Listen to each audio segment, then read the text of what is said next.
Glória ao nome do Senhor. Ele é bom, seu nome é poderoso, digno de toda honra, glória e louvor. Como nós cantamos, amém?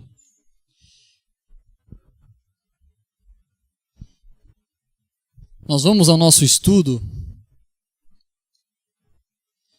no livro de Hebreus. Nós já vimos algumas coisas até aqui que são bem importantes para que possamos entender também o texto de hoje.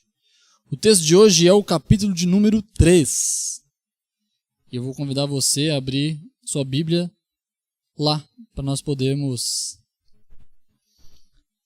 estudar esse texto maravilhoso aí que hoje está com o tema seguinte: Jesus, nosso apóstolo e sumo sacerdote, maior que Moisés. Então vamos lá. Jesus, nosso apóstolo e sumo sacerdote, maior do que Moisés. Vamos lá. Primeira coisa que nós precisamos ver, quando nós vamos falar do capítulo 3 de Hebreus, é que 3 considerações são necessárias. A primeira delas é que para os hebreus, a qual a carta foi destinada, os hebreus eles tinham uma inclinação a pensar que o maior vulto da terra que tinha vindo até então, desde o Velho Testamento e tudo mais, era a figura de Moisés. Então Moisés era o grande profeta.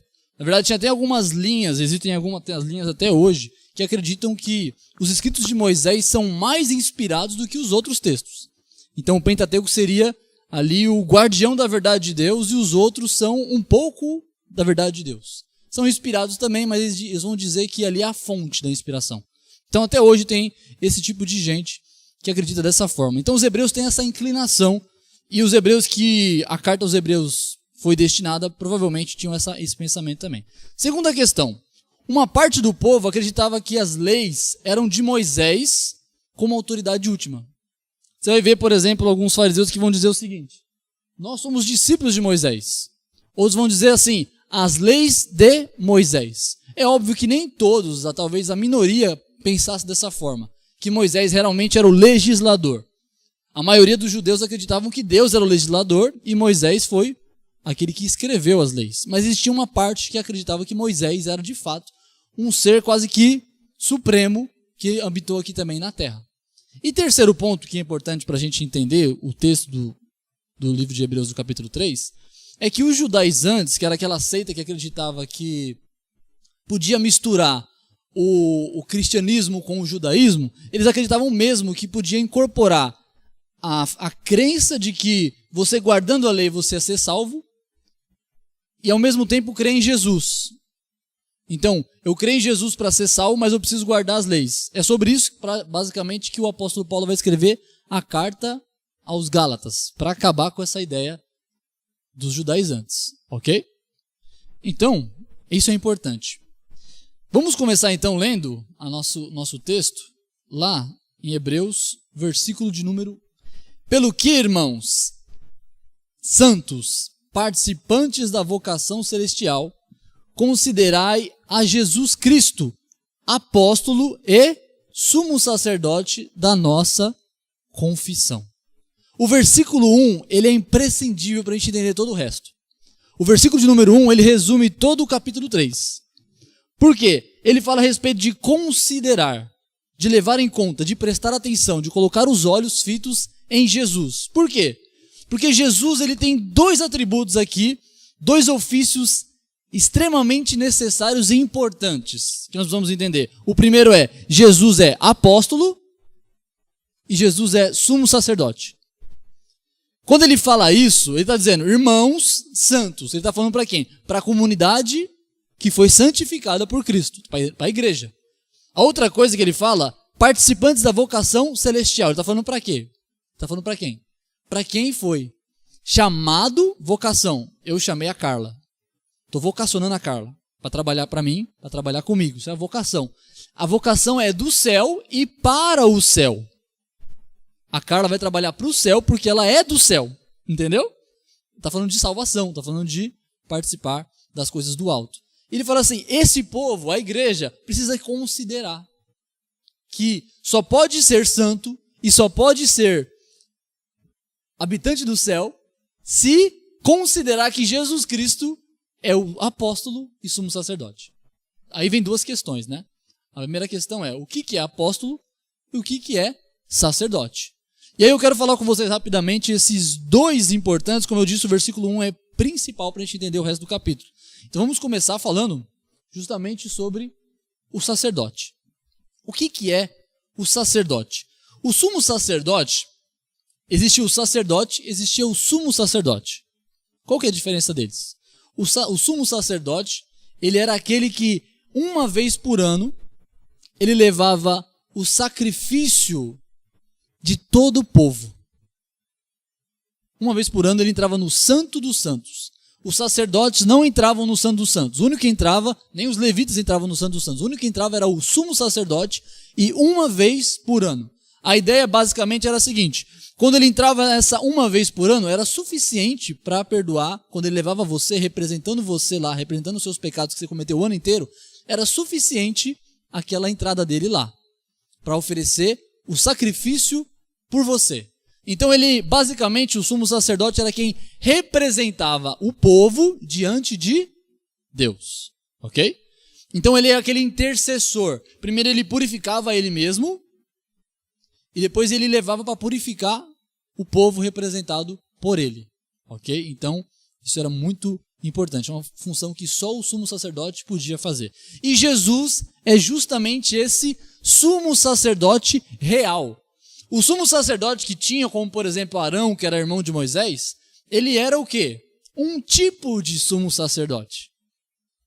Para representar quem? Como o próprio livro de Hebreus vai dizer mais tarde, no capítulo 10, você pode conferir depois, as coisas que aconteceram no passado, elas eram sombras, figuras das coisas que aconteceram cumprindo em Jesus.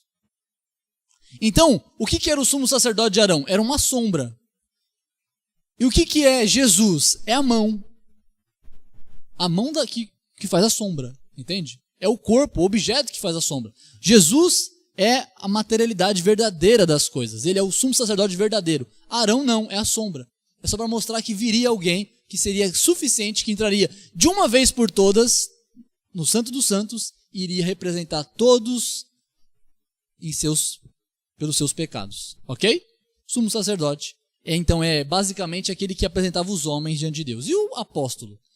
Quando pensamos em apóstolo, nós pensamos, poxa, está igualando Jesus aos apóstolos? Porque nós conhecemos os 12 apóstolos mais Paulo, não é isso? Mas o que significa o apostolado? O que é a palavra apóstolo? A palavra apóstolo é aquele enviado, é também aquele intermediário entre Deus e os homens.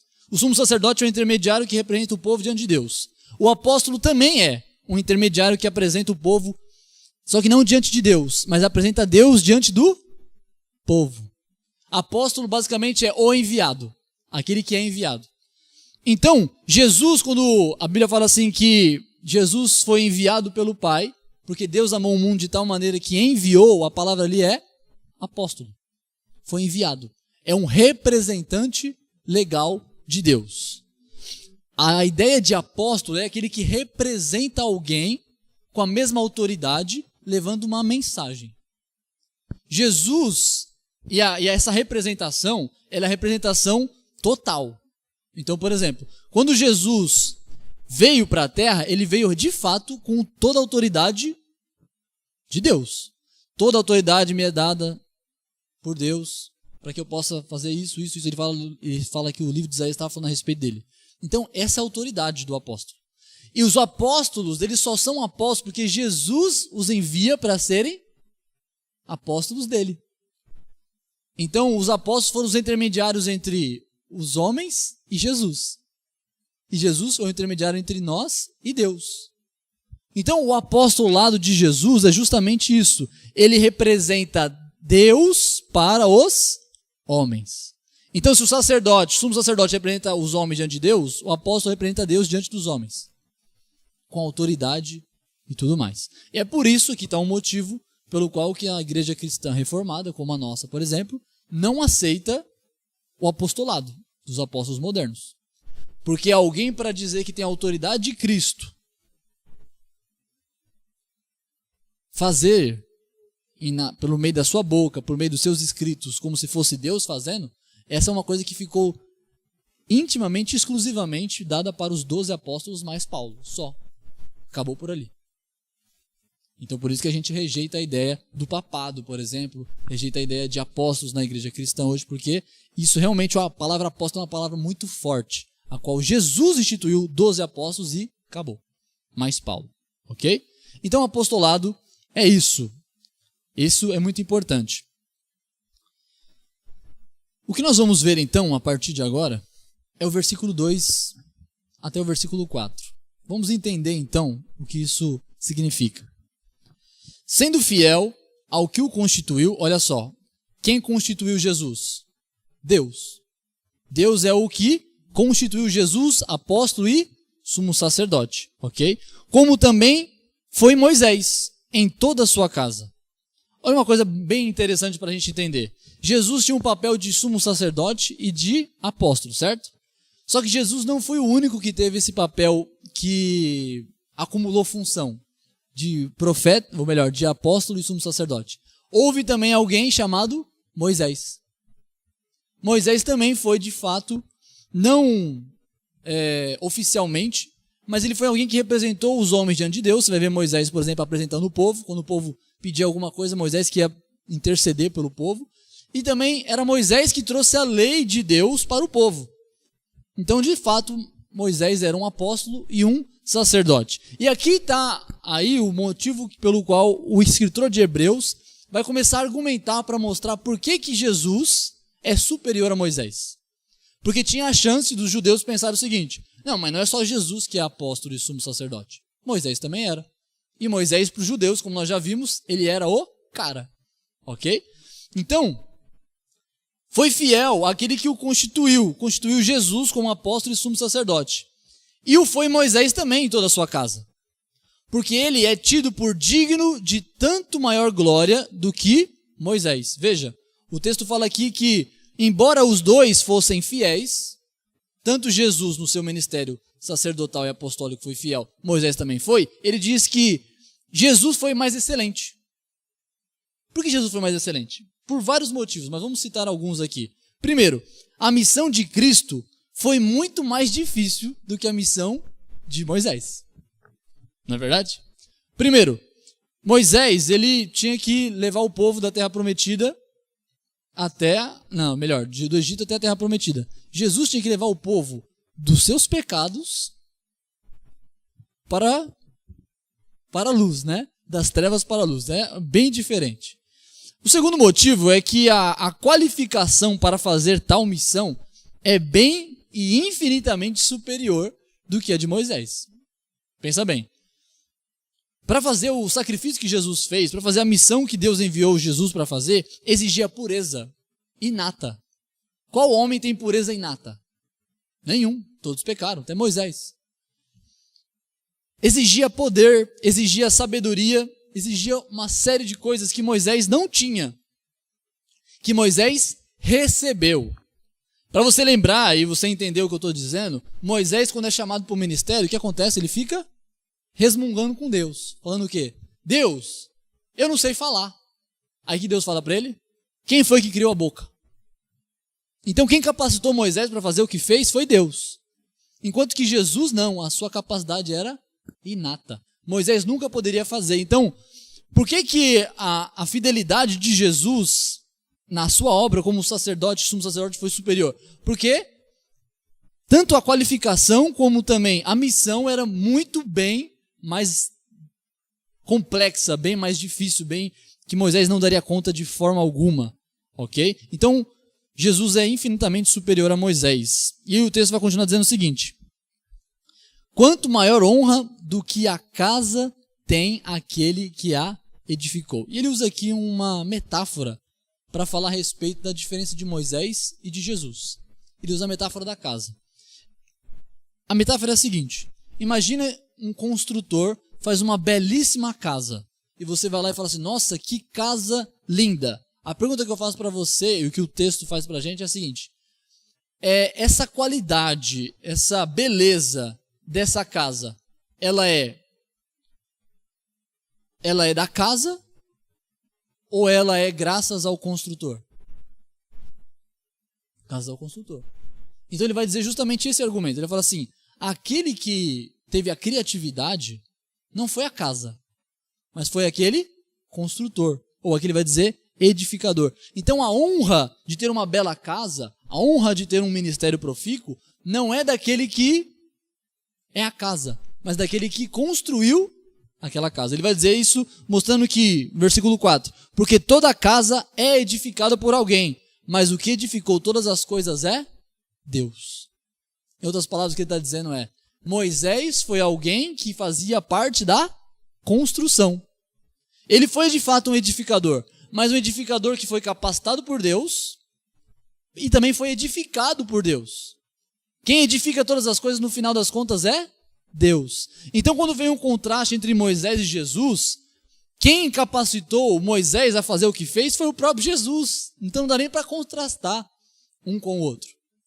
Jesus foi aquele que capacitou Moisés, porque ele vai fazer o trocadilho aqui entre Jesus e vai dizer a palavra Deus.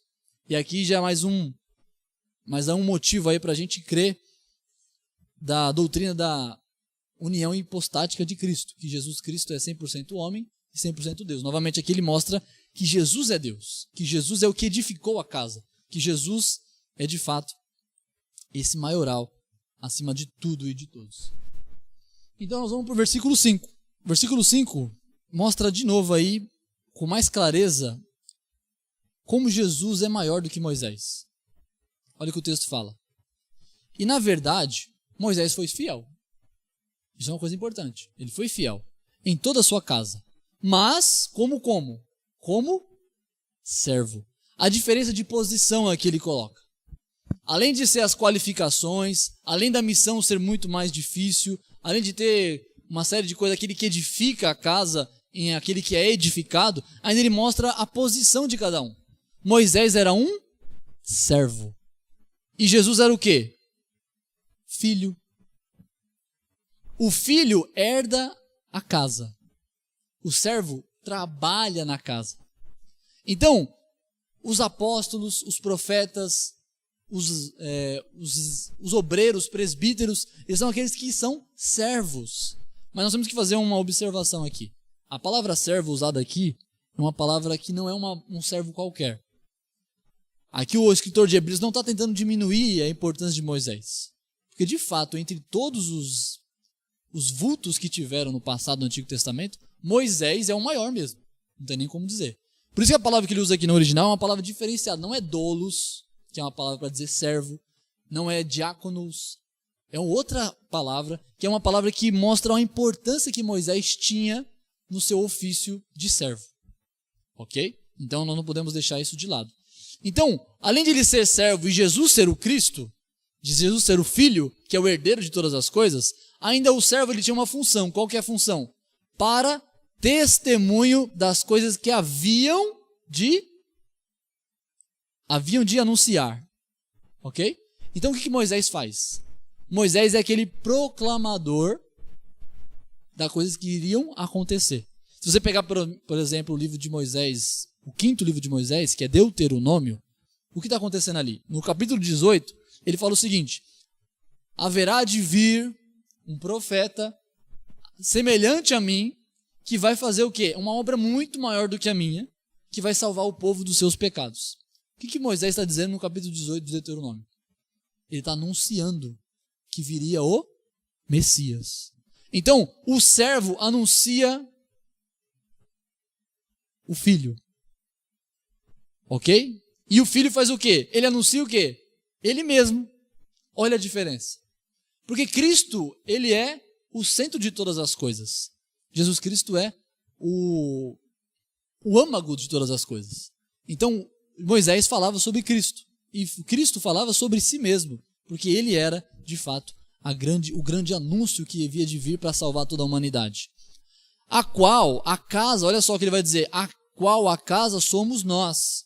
Veja, a casa que o servo trabalha, que Cristo edificou, é a igreja. Ele está falando para os escritores, os ouvintes da carta aos Hebreus. Vocês são a casa de Deus. Vocês são o povo escolhido por Deus. Vocês são os servos celestes, chamados para o céu e para o céu. Então, o Cristo edificou a nós. E tão somente conservamos firmes a confiança e a glória da esperança até o fim. Então, nós devemos, por causa disso, sabendo que o Filho é superior a Moisés, nós devemos parar de olhar, ele está dizendo para os escritores, para os ouvintes da palavra dele, nós devemos parar de olhar para Moisés como se ele fosse o centro de todas as coisas. E precisamos começar agora a olhar para Cristo. Vamos lembrar de uma coisinha que nós falamos na introdução? Na introdução eu disse que eles achavam que Moisés era o maior vulto do Velho Testamento, e os judaizantes achavam que podia incorporar o judaísmo no cristianismo. Então o que ele está dizendo? Gente, para de pegar coisa velha e querer colocar remendo novo. Entende? Existe o Filho, nós temos que ouvir o Filho. Moisés falava a respeito do Filho. O Filho de Deus, que é Jesus Cristo, ele é o sumo sacerdote maioral e o apóstolo maior que nós devemos confiar, nós devemos considerar. E assim nós vamos conservar firme a confiança e a glória da esperança até o fim. Depende da firmeza da minha e da sua fé, depende de nós entendermos a supremacia de Cristo sobre todas as coisas. É necessário. Isso é uma coisa importante que ele mostra aqui. Por isso devemos conservar firmeza e confiança até o fim em Cristo e não em Moisés. Que aí ele vai mostrar uma questão que é o apelo à memória. Lembra que ele está falando com os judeus. Os judeus têm o que na sua mente? Os judeus têm na sua mente a história de Israel, a história de Moisés. Então ele vai fazer o seguinte, vai contar a história de Moisés e mostrar o erro deles. A Bíblia vai dizer assim em Coríntios, que nós precisamos olhar para o passado sabendo que foi escrito pensando para nós, para nosso proveito, para nosso ensino. Portanto, como diz o Espírito Santo, se ouvirdes hoje a sua voz, olha só, o apelo dele. Se vocês ouvirem o Espírito Santo hoje, ele está pregando o Evangelho, Jesus Cristo é o Evangelho. Se o Espírito Santo está falando no seu coração hoje, não endureçais o vosso coração. Como? Na provocação. Olha que coisa interessante. Jesus e Deus pode ser provocado. Sabe provocar? Sabe quando alguém vem e te enche a paciência? Fica fazendo aquilo que você não gosta para ver você irritado? Existe a possibilidade, e a possibilidade está aqui nesse texto, de que nós podemos provocar a Deus. Sabe quando que acontece isso? Quando o Espírito Santo fala no meu e no seu coração e a gente faz o quê? Endurece o nosso coração. Quando nós endurecemos, quando Deus fala para nós claramente, nós ouvimos, mas fingimos que somos surdos. Quando nós vemos e fingimos que somos cegos. Quando nós entendemos, mas fingimos que não sabemos. Então, Deus se sente provocado. Então veja, alguma coisa muito, vamos dizer assim, vultuosa, alguma coisa muito autoevidente acontece e a gente ignora, ok? E ele vai dizer aqui o que aconteceu. Como na provocação. Qual provocação? No dia da tentação no deserto. Onde os vossos pais me tentaram, me provaram e viram por 40 anos as minhas obras. O que aconteceu no deserto mesmo, gente? Quem lembra? Caiu pão do céu. Precisa de algo mais auto-evidente do que isso? Veio codornas. Eles comeram codornizes por vários dias. Do nada. As sandálias deles não se desgastavam enquanto eles andavam por 40 anos. Quanto tempo você tem de vida e quantas vezes já trocou de sapato? Né? Eles tomaram água da rocha. À noite vinha uma coluna de fogo que os esquentava. De dia vinha uma nuvem que os cobria. Quando o povo do Egito veio os pegar, sabe o que aconteceu? Moisés abriu o mar em dois e eles passaram no meio. Tem alguma coisa mais auto-evidente do que isso? Não. Mas o que eles fizeram? o texto fala que eles endureceram o seu coração. E endureceram o seu coração para coisas óbvias. Ele está fazendo o quê?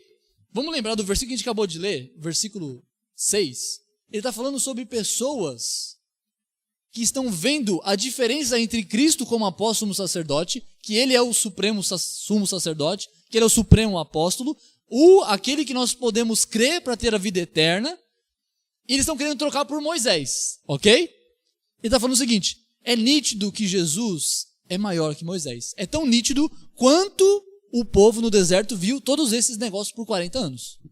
Mas o que eles fizeram? Endureceram o seu coração. O Espírito Santo mostrou para eles e eles fingiram demência. Qual de nós não fazemos isso? Mas isso causa em Deus ira, ok? Provocar a Deus é endurecer o próprio coração. Então, o que acontece? No versículo 10 ele vai explicar melhor isso, as consequências disso. A consequência da incredulidade. Veja, por isso, olha só, o Senhor falando aqui, ele está citando o Salmo 95.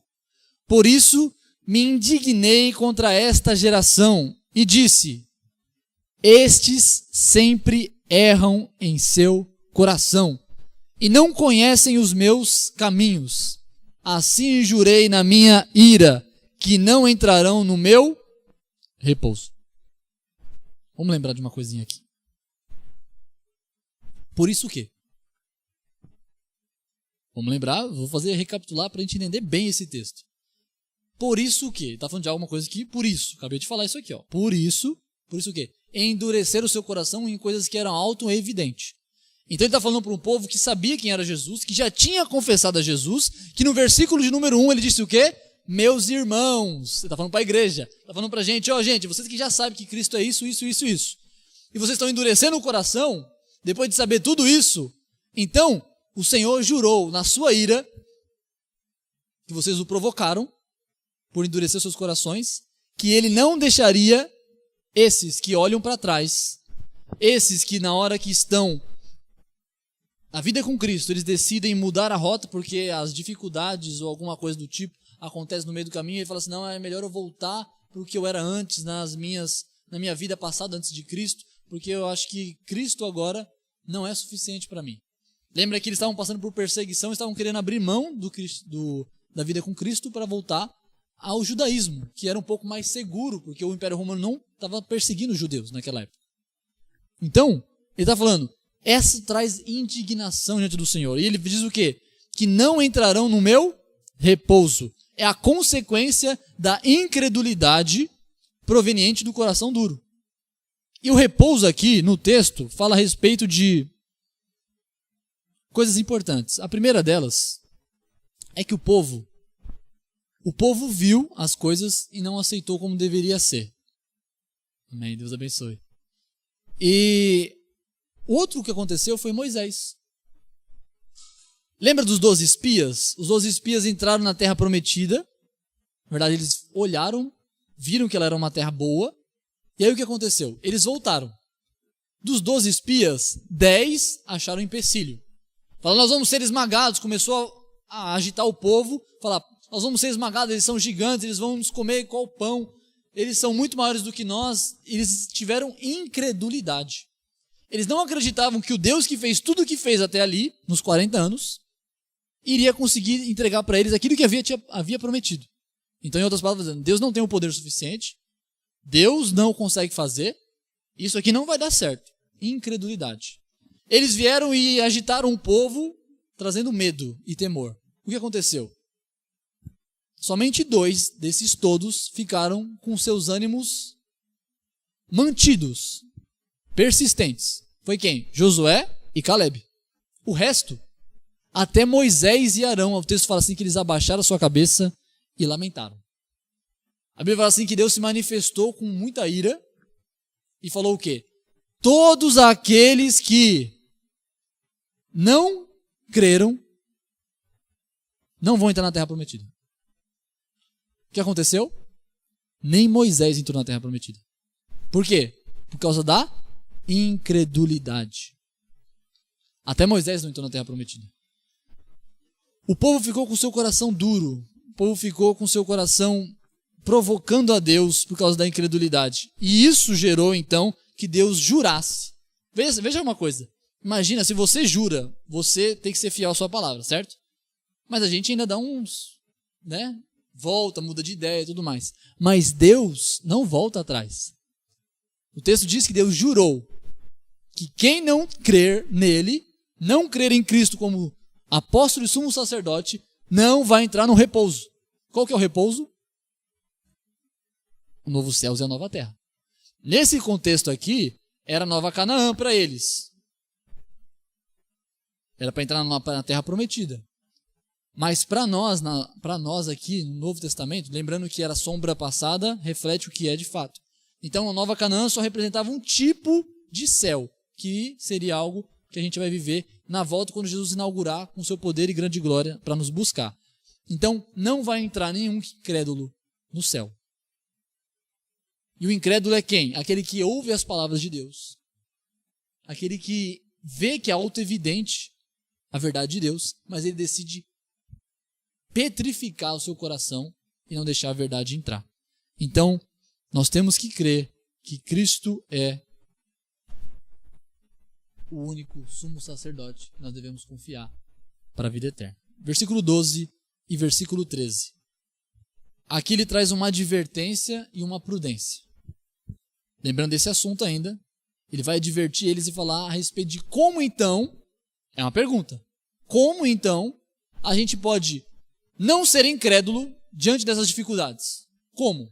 Ele vai responder: vede, irmãos, que nunca haja em qualquer de vós um coração mau e infiel. Coração mau e infiel é o coração duro. Para se apartar do Deus vivo. Ele está exortando o povo a permanecer. E ele vai dizer como permanecer. Antes, exortai-vos uns aos outros, quando? Todos os dias.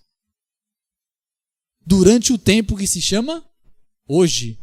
Para que nenhum de vós se endureça pelo engano do pecado. O que ele está dizendo, queridos? Vamos prestar bem atenção nessa parte. Ele está dizendo o seguinte: irmãos, se vocês não querem ter o coração duro, o coração incrédulo, o coração que não vai herdar o reino de Deus, porque Deus jurou que não ia entrar incrédulo lá, vocês precisam todos os dias serem exortados. Todos os dias.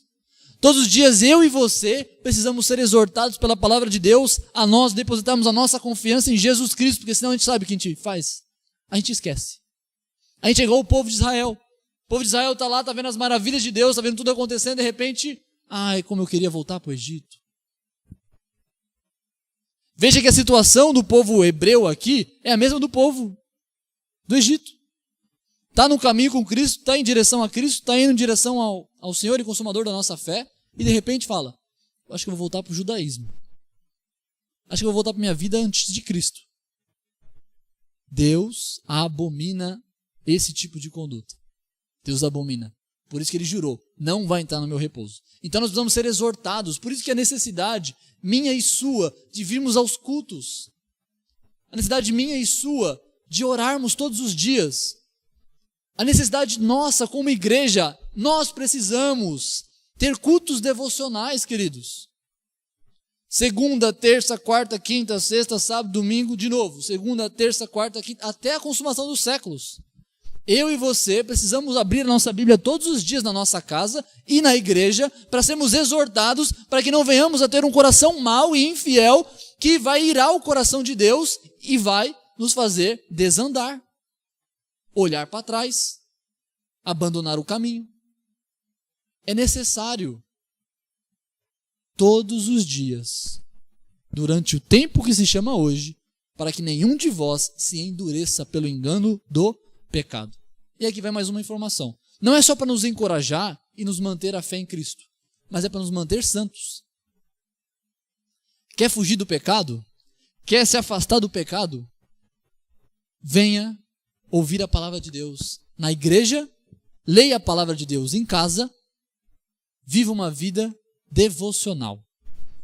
Nós tivemos um culto, acho que domingo retrasado, se eu não me engano, que eu não pude vir, nós ficamos de assistir uma live na igreja Aliança do Calvário, na internet. Eu mandei lá para todo mundo, não sei se vocês assistiram.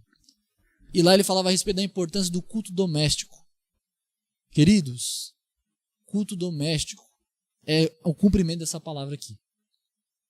Precisamos ser exortados todos os dias. Senão, a gente vai endurecer nosso coração. E ele continua, versículo 14 e 15. Porque nos tornamos participantes de Cristo, olha só, o que é ser? Conjunção condicional. Se retiverdes firmemente o princípio da nossa confiança até o fim. Quer entender esse versículo? Lê a parte que está em negrito primeiro, depois lê o começo. Se vocês retiver firmemente o princípio da nossa confiança até o fim, é porque nós somos participantes de Cristo. Para você saber e provar que você é um cristão, que você realmente foi alcançado por Deus, se quando ele exorta, fala assim, você tem que ser exortado todos os dias da sua vida pela palavra de Deus para que você permaneça firme, certo? Para você saber, mas eu não gosto, eu não quero, não tenho desejo e tal, não sei o quê, então você precisa fazer uma avaliação. Que avaliação que é essa? Avaliação se você de fato é um cristão. Será que eu sou um cristão? Se eu não quero permanecer até o fim, se eu não quero ser exortado todos os dias, se eu não quero frequentar a igreja, se eu não quero permanecer na palavra de Deus, se eu não quero amolecer meu coração com a pedra, ou melhor, com a marreta da palavra de Deus que miúça a pedra do coração até deixar ele um coração de carne, se eu não quero, eu preciso fazer uma avaliação. E ele mostra aqui a forma de fazer a avaliação. Condição, se vocês retiverem firmemente o princípio da nossa confiança até o fim, então significa que vocês são participantes de Cristo. Então, em outras palavras, a prova que estamos em Cristo é a perseverança. Quer saber se você está em Cristo? Você vai perseverar. E se você perseverar, é porque nós estamos em Cristo. A marca de que somos em Cristo é que nós queremos permanecer. E por isso nós vamos querer ser exortados. Por isso nós vamos desejar estar ouvindo a palavra de Deus diuturnamente, diariamente. Essa é a questão. Se não estamos em Cristo, hoje o Espírito de Deus nos fala. Mais uma vez, enquanto se diz, hoje, se ouvires a sua voz, não endureçais o vosso coração como na provocação. O que ele está dizendo? Se você fez a prova e deu ruim, não deu certo, deu que você fez a prova real e viu que a conta está errada, eu não sou um cristão, o Espírito Santo está te chamando hoje. Não endureça seu coração. Ouça a voz do Senhor. Ouça o que o Espírito diz das igrejas. Confie em Jesus Cristo como o apóstolo e sumo sacerdote da sua vida. Essa é a prova que nós precisamos fazer. Então ele vai para o versículo para que a gente não venha fazer provocação a Deus. Porque provocar a Deus é o que ele vai dizer no versículo 16, que é o fato de nós endurecermos o coração. Porque ele diz assim, porque havendo-a alguns ouvido, o provocaram. Ouvindo o que ouviram, o Espírito Santo falou o coração, ele endureceu o coração, e ele ouvindo, ele não quis ouvir, não quis quebrar o seu coração e deixar, porque o coração é onde se faz a transformação, queridos. Então a palavra, ela entra pelos seus ouvidos, ela passa pelo seu entendimento, mas ela só faz efeito quando ela desce pro coração. Então tem muita coisa que a gente entende, mas a gente não precisa só entender, a gente precisa crer. E se crê com o coração, se confessa com o coração. E o que ele disse no começo? Cristo, sumo sacerdote e apóstolo, tem que ser a nossa confissão. Aquilo que a gente pronuncia, aquilo que a gente vive, aquilo que a gente transpira, aquilo que a gente exala. Então, o exalar de Cristo é justamente isso. Quando a gente ouve e deixa a palavra fazer efeito no nosso coração. E os que provocaram o Senhor, eles não fizeram isso. Eles ouviram e não deixaram a palavra fazer efeito. Mas todos os que saíram do Egito por meio de Moisés. Mas com quem se indignou por 40 anos? Uma pergunta. Com quem o Senhor Deus se indignou por 40 anos? Foi com quem? Ele responde. Não foi porventura com os que pecaram? Cujos corpos caíram no deserto? Você teve um relance assim, né? De um filme de terror? É isso mesmo. O povo que não creu no Senhor e o provocou com a dureza do seu coração, o Senhor jurou na ira que não ia entrar na terra prometida e queria morrer no deserto. E o deserto aqui, eu não estou usando aquele linguajar pentecostal de que o deserto é um momento de tribulação. Não, deserto mesmo. Morreram no deserto, com areia, sol, calor. E o que ele está dizendo aqui para nós, então? Está dizendo o quê? Aqueles que provocam a ira do Senhor com seus corações endurecidos, eles vão ser condenados. Eles vão ser reprovados por Deus. E quando eles foram reprovados, eles foram aí mortos. Por quê? Porque pecaram. Pecaram com o quê? Com a incredulidade. E que incredulidade é essa? Gerada pelo coração endurecido. Essa é a provocação. Quer provocar Deus? Ouça a palavra dele e não deixe ela transformar seu coração. Aí você provoca Deus. E aí Deus vai deixar o seu corpo. Não no deserto, mas no inferno. É pesado. E nós vamos para o último versículo, na verdade os dois últimos versículos, para entender esse capítulo, que você pode observar aí na sua Bíblia. E a quem, aqui ele está falando de Deus. E a quem jurou que não entrariam no seu repouso, senão aos que foram desobedientes. É uma pergunta. Primeiro ele pergunta. O versículo 17 diz: com quem foi que Deus se indignou mesmo? Foi com aqueles que pecaram, que viram pelos 40 anos. Agora ele fala assim: e a quem que Deus jurou então que não entrariam no seu repouso, senão os que foram desobedientes? Veja mais uma característica da incredulidade. A característica da incredulidade, ela gera desobediência. Desobediência a Deus. A incredulidade gera isso. Eu sou um incrédulo, então eu não vou obedecer a Deus.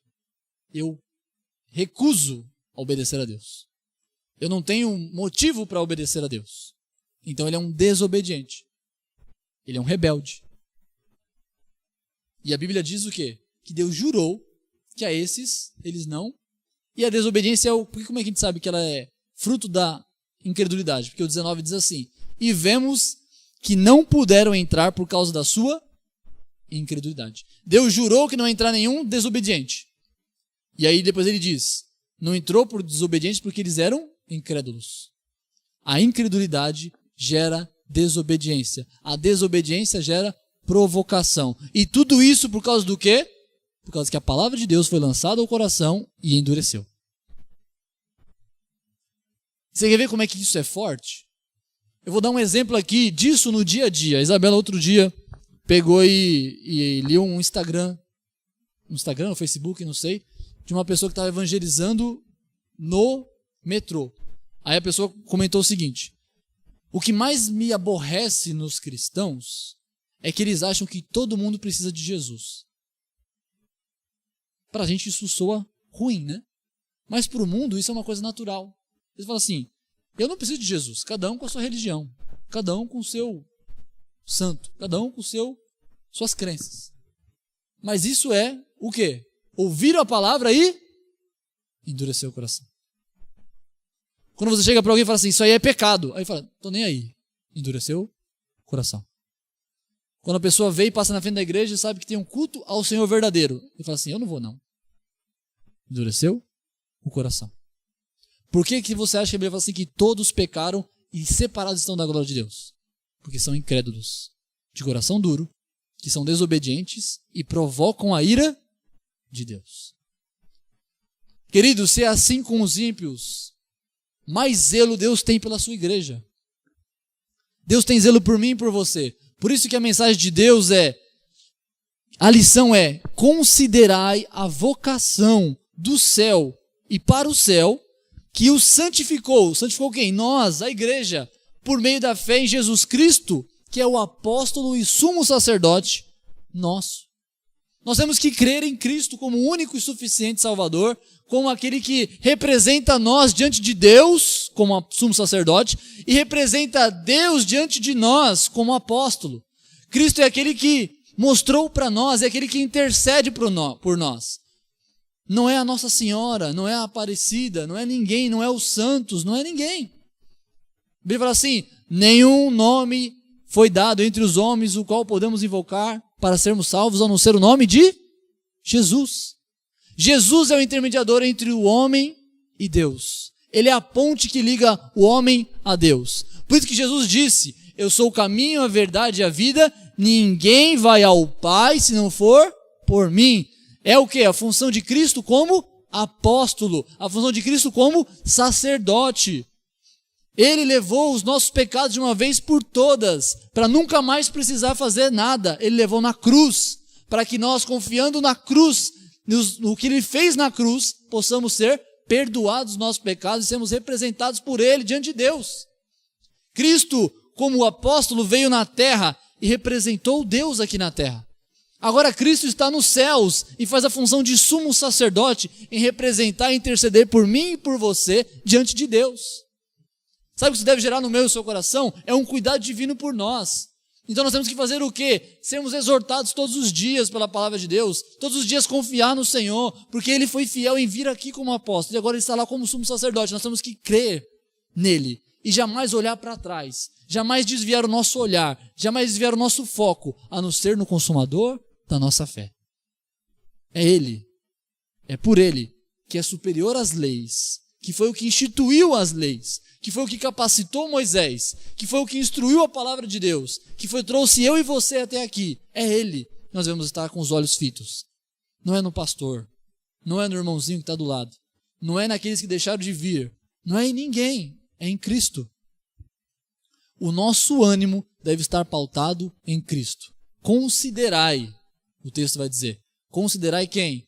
Jesus, nosso apóstolo e sumo sacerdote. Vamos aplicar esse texto na nossa vida? Para encerrar então?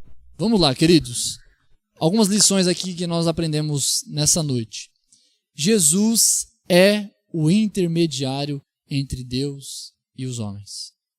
É Jesus, mais ninguém. Segundo, Jesus nos representa como sumo sacerdote diante de Deus. É Ele que apresenta os homens diante de Deus. Jesus, como apóstolo, é o representante de Deus entre os homens. Jesus é o verdadeiro apóstolo. Os outros foram delegados apóstolos por Ele, porque Ele era o apóstolo. Então Ele poderia delegar, e só Ele pôde delegar. Quarto, Jesus é Deus que edificou todas as coisas. Vemos aí também no texto, reafirmando novamente a divindade de Cristo. Quinto, Jesus é maior que Moisés em todos os sentidos. Então os judaizantes aqui tiveram que entender essa clareza. A clareza do quê?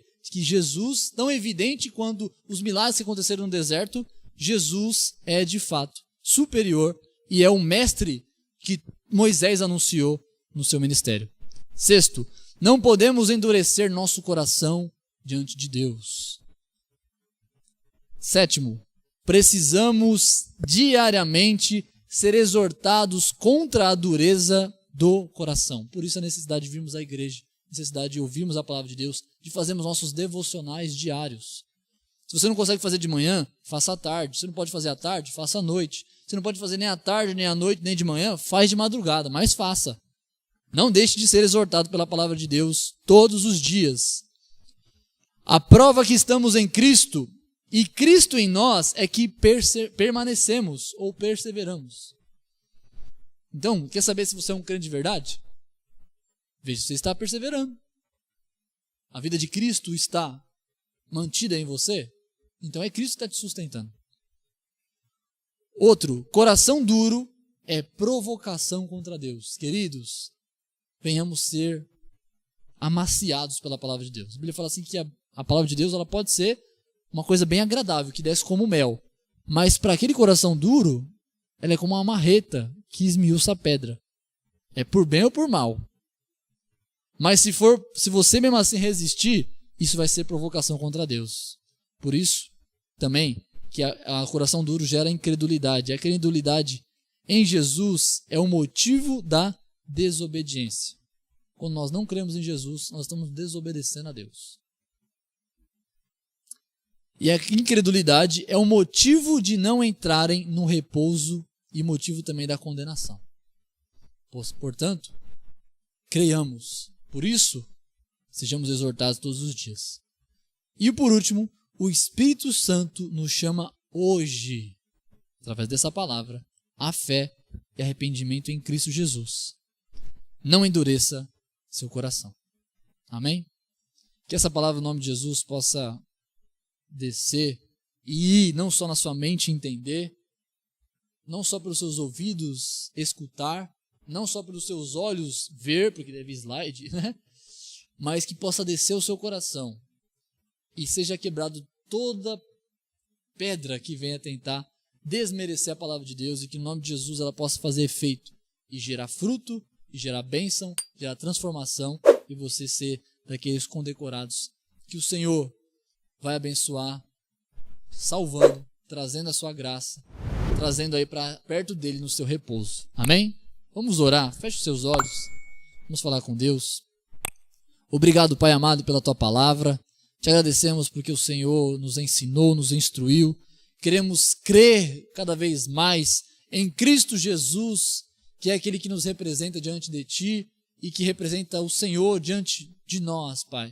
Que o Senhor possa, no nome de Jesus, gerar em nós cada vez mais fé, aquela fé que agrada o Senhor, aquela fé, Senhor, que o Senhor nos abençoa, Pai, galardoando-nos, Senhor, com presentes da Tua presença, da Tua graça e do Teu amor. Pai, em nome de Jesus, que nós não sejamos aqueles de coração duro, não sejamos de coração dobre, não sejamos aqueles, Senhor, que rejeitam e são incrédulos diante da Tua palavra, diante das Tuas notícias e direcionamentos. Mas antes, Senhor, venha com o Teu poder e com a Tua graça, inundando nosso ser e mexendo conosco e mudando nós de dentro para fora, no nome de Jesus.